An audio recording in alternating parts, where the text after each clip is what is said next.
So translation, don't listen to your body because the doctor knows better than you. What you feel. I don't understand. So today we're talking about nightshades. You know, I've been able to avoid quite a few nightshades since learning that I'm having a problem with them.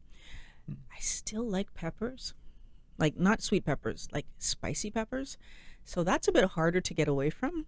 And maybe I'll learn something today that's going to help me to stay away from even the peppery, hot ones. So hello, Wellness Warriors. Welcome to Mind Blowing Health and Wellness with Violet. Pat Chat Edition. I'm Violet. And I'm Pat. So yeah, in your video, you often talk about nightshades. I did find some interesting information for maybe for you and your viewers. I might learn something. So what are nightshades? Like if you look for the definition of a nightshade, is basically like a vegetable from a plant in Latin, like the family of the plants like called Solanaceae. I don't know if I'm like saying it right, but like this is the basic definition, doesn't give much.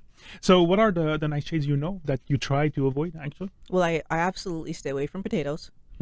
And I stay away from all the sweet peppers, so green, red, yellow. I mean, theoretically, I should be staying away from cayenne and chili pepper. I mean, like basically any pepper. Well, I don't know if it's any pepper, but a lot of the peppers I like. There's eggplant, I believe. Eggplant. What other nightshades are there? Tomatoes, I Tomatoes believe, are nightshades. So basically, then I would say that actually I think that's all of the ones I know. Actually, I'm trying to think. Like, do I know another? Yeah, you're right. Like these are the most the commonly like found one. So you had them all actually. So except one, tobacco is a plant in that family too. I was surprised to see that. Not that we were smokers, but like I don't know if you have the same effects of smoking a tomato or eating it. I don't know. Maybe those baseball players that are chewing tobacco all the time. But like yeah. So actually, it's funny because that makes me wonder. Like I know there's that chemical in this plant that's poisonous to us. And it's like a very high potency in belladonna plant. I can't remember the name of it right now. I'm sure you're going to tell me. We're going to cover that in a few But like, I wonder if that's what makes the cancerous part of tobacco. Oh, maybe. Well, maybe the nicotine and the but tar. Even when you chew, but even when you chew tobacco, you get the same cancer in your mouth. And I always wondered about that. Why do you get it when you chew it? Okay. But maybe that's why, because that chemical is still going to attack your body the same way as if you... So in my research, I actually found that there's around 2,000 different plants in that family. So we're like naming the 5 most common one that we regularly eat or used to eat. Are the other 1,995 of them as poisonous as belladonna? I'm not so sure. Like I didn't find like each of them and different concentration of that substance that I'm gonna cover in a second. Like you often say, like just listen to your body after you eat something. If you react, like you might be sensitive to nightshades. Let's cover some foods that have some kind of nightshade derivative in them. So you name them the cayenne pepper. So cayenne pepper, crushed red pepper, chili powder. Like I think it's one of your favorite. Paprika. All those paprika is a nightshade. I forgot it. Yeah. So, but basically chili powder. I think it's like basically made from different peppers. So yeah, I mean chili powder is paprika and spicy peppers. Okay. And peppers. So it's yeah. So be careful with that. Chipotle. That's another one, isn't it? That's a nightshade. I think maybe. So probably all my variation of. Be careful with some condiments. Like ketchup is more. I don't advise you to eat ketchup, but like ketchup is basically made out of mainly tomatoes. So you need careful with them. Hot sauce, ketchup, marinara sauce. It's funny because like the article say, although as they often referred as vegetables, they're mainly, most of them or a lot of them are fruits. Like tomatoes are fruits. Eggplants is considered a fruit. I didn't even know that. Peppers are considered a fruit. So probably like the fructose amount are a little bit higher in those. So you need to be careful. But a fruit is anything that has seeds, right? Oh, okay. I don't know. As most vegetables. I'm thinking about this time. I'm remembering my high school biology correctly, but I think it's whether you have seeds or no. Like if you think about it, a potato doesn't have. Okay. And that's a vegetable though. How did you discover? Actually, I don't remember. How did you discover that you were sensitive to them, or that like you identified them as like a nightshade sensitivity?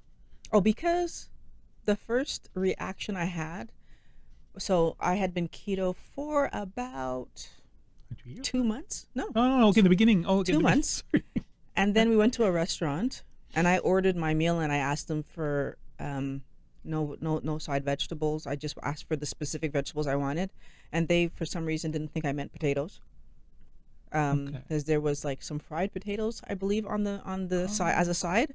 Anyways, 2 months in, and I hadn't had a potato in 2 months, and decided to have one piece of potato. I remember. Yeah. And I woke up that night in pain. I think it was my elbow at the time that was hurting like crazy. And I mean, I didn't realize that right away. The next day, so I woke up in pain, finally fell back to sleep. The next day I was fine. And then a few weeks later, we were trying to make a replacement for French fries. Oh yeah. And we bought celeriac, which is another nightshade. It's a nightshade, okay. And when we ended up cooking that, I had a reaction again. Yeah, it was pretty bad. So, and that one, it was really bad. And because it wasn't that far apart though. The first one was 2 months in. This one was just like a week or two later that I did this. This is what actually first made me think starchy vegetables. That was my first thought, starchy vegetables. And then I think a little bit later, I was making some guacamole and I actually put tomatoes in it. And normally I wouldn't put the tomatoes in, but I decided, oh, I have some tomato here. I wanted to finish it, put the tomatoes in. Had another reaction, and now I'm like, okay, what does celeriac, potato, and tomato have in common? And this is when I started to realize that they were nightshades. And then, so the more I went forward, the more I realized that's how I figured out the peppers. That's how I figured, because as I was, you know, making meals and doing things that I hadn't done in a long time, just because I was. So it's funny, like when I first started keto, I was so focused on eating. Like Dr. Berg said, like getting all these vegetables and this and but the thing is that the vegetables that I was buying I did still have peppers and whatever. I was just keeping them to really small amounts so that my numbers would add up properly. As I moved forward in the process, and I wasn't eating the large amount of vegetables because I realized eventually I didn't need that. So you get more like into month 4, 5, 6. Like as I move forward, that's when I started to notice the peppers and these things, because when you take the rest of the vegetables out and like you're only having a small amount of vegetables, then all of a sudden that the amount of pepper you can have goes up. Yeah. And then I start to notice like, oh, I eat some pepper. So like each time there was something that I ate that was kind of like, oh, okay, luckily for me, I'm so boring in the way that I eat that when I have something that's out of the order, I can tell right away, like, oh, you know, like I'm usually eating broccoli, and today I put broccoli and peppers on the plate, and all of a sudden well, obviously the broccoli wasn't doing anything to me for weeks, so clearly it's the pepper that I put on the plate. Would you say that you react differently on the type of nightshade, like for joint pain? So whether it's a tomato or a potato, like it's as bad, like in I think it's more about how much I ate. Like for example, when I had the potato, I honestly had one little square of potato. I was like, oh, okay, I had one. And like, honestly, it was more like, oh, it's on my plate, I'm gonna just have one. But even at that, I knew like if I have one square potato, I'm probably pushing myself to the limit with that one little stupid square. Celeriac has a much lower carb count, so I had more of that. I had a bigger reaction. So it's like, but I do feel like it has to do with how much I eat. Like for example, like I figured out that, you know, if I just have a touch of pepper in something, I don't have the reaction. Now, is it good for me? I know it's not good for me, but I don't have the reaction. Versus if I have a lot of pepper in something, then I'm going to have the reaction. So it's funny because I remember like the celeriac at first didn't seem to affect me, but like I think I bought it again after, and I did have like some kind of reaction, but I don't react to other nightshades. So maybe there's something else in celeriac. But funny enough, I remember at work, even before I was keto, like at the little coffee shop downstairs, they used to sell a celeriac salad with mayonnaise, like something that was like low carb. Or maybe I was low carb at the time, I don't remember. But like, and this didn't affect me. So like, but maybe cooked is no. What no, but I don't know for sure. But what I'm saying, what I think is, it also depends on how much. So you have to remember that each time that I had these things, like I don't have them. So if you take it completely out of your life and then you put it back, your body's going to react. Okay. Versus you always have some tomato in your week. So it's like for you like to notice tomatoes, you probably have to eat a bunch of it for you to notice.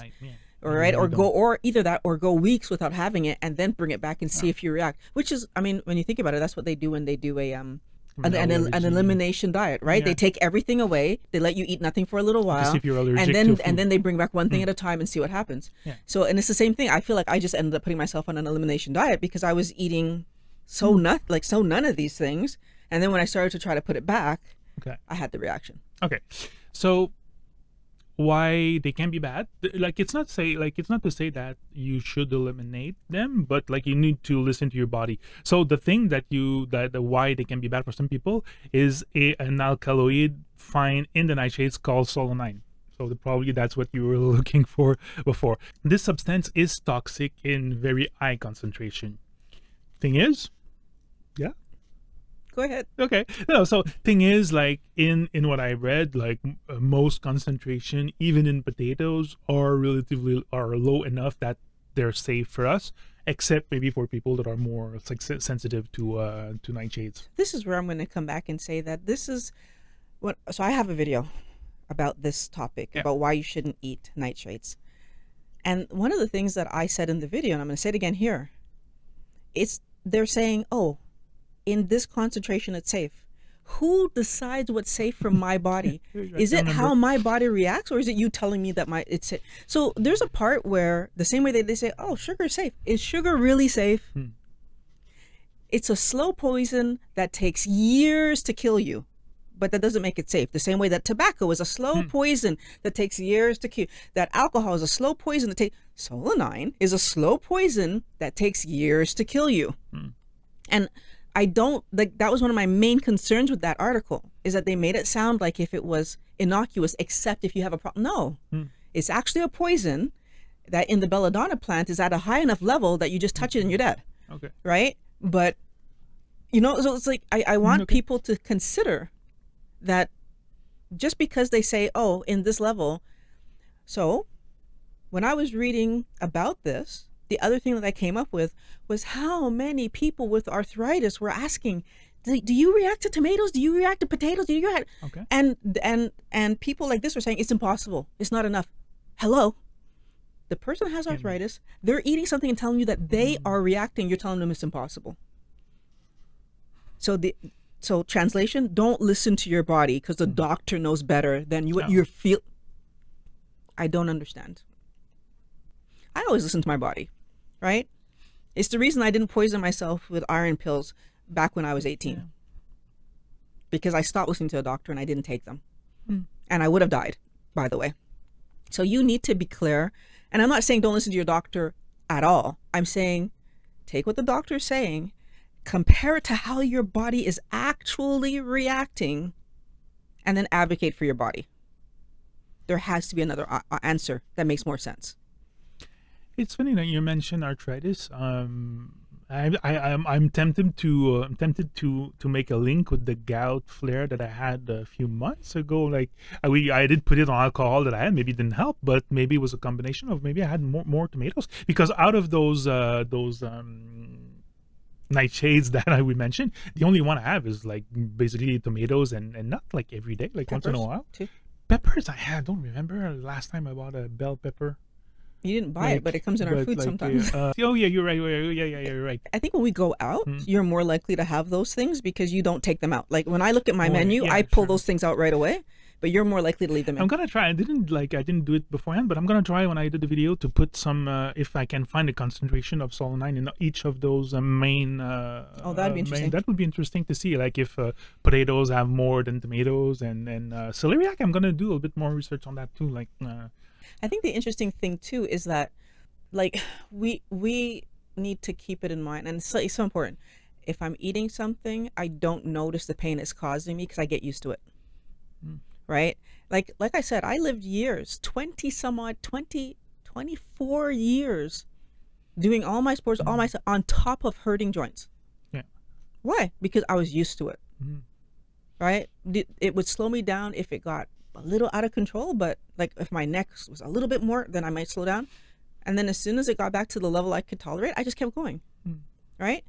Today, if I do anything that causes a joint pain, like I react so differently. I'm so much more. Why? Because now I'm used to feeling good.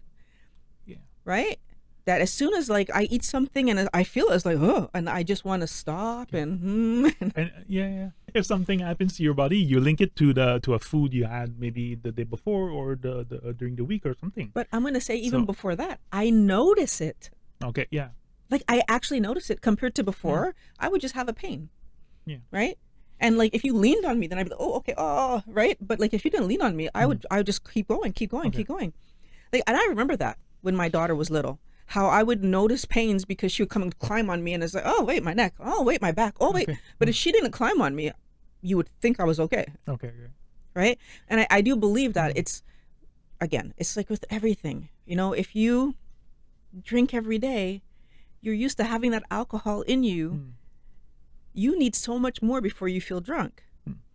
Well, if you're eating this stuff all the time, there's always a level of it in you until you overdo it, which most of us won't because, right? We're doing tomatoes. But it's there. Is possible, though. It's there, and it's doing something, right? Because it's not healthy for our body. Yeah, sure. Yeah, so it might be a good idea if you're not on keto and you're having a big bag of chips every weekend. Try to see how you feel after that. Probably you don't feel good. A big bag of chips for the potatoes, yeah. Yeah, for the potatoes. I don't know, but like speaking of potatoes, like it's interesting. Like solanine is found in toxic amount in the leafy stalks of the potato and green potatoes. I think we already talked about that. So the example we gave is how many times even before or keto you open a bag of chips and you do find the green chips like in there. Yeah. So you want to throw them away. Yeah, like part of the chip is green. It's green. So like that's actually at toxic levels at that point. And I mean they're saying, oh, don't worry about it. So if they tell you that potatoes are not at toxic levels, but then they have this little caveat with a little star down in the bottom of the corner of the far over there that says that, oh, but if there's a green potato, that's toxic. They already told 99% of people it's okay, and they stop reading. And nobody thinks about these things. Yeah. So if you know that you have some kind of nightshade sensitivity, let us know in the comment and what are your symptoms. Because I'm gonna go through like the possible symptoms. Also, they range from like gas, bloating, diarrhea, heartburn, nausea, joint pain due to inflammation. So I think that's your main. So like these are the main factors with people, like for people that have nightshades intolerance. Because they say like each individual digestive system is unique. So some people are gonna react more, some people are gonna react less. I don't think even with the tomatoes I have, I hardly feel bloated or like, so I think I have other vegetables that do, but I never like really identified which ones. But tomatoes are fine. So, but I feel like the other thing too is like, I'm just wondering, I don't know how it is now for you, but like there was a period of time where like every meal you were having tomatoes. So the question I come back to is, how would you notice? Like you'd actually have to take them away to notice. But then again, I don't think I have them on a daily basis. Okay, not anymore. But not anymore. But like, because I remember that. I remember like whenever we were making meals, I had to make sure I had tomatoes. I don't do it as much now, just because like. You had to make sure you had tomatoes for me. Or? Yeah. Okay. Yeah, I used to make sure I had tomatoes for you, like because every meal you would put tomatoes on it somehow or other. So, like it's an interesting thing because I really feel like until we challenge something, we're not gonna know. First, I'd be curious to know if somebody had a symptom that wasn't listed. Oh yeah. Like put it in the comments. Like if you've noticed something that you react to where nightshades are concerned. That's the first thing. The second thing, of course, like the video. This helps us to be pushed out to more people. And share it. Share it to as many people. Share it to as many people as possible. There's some videos on the screen right there that are going to help you guys to improve your health. Wellness Warriors, always so happy that you guys come back, and everybody who's new, welcome, subscribe.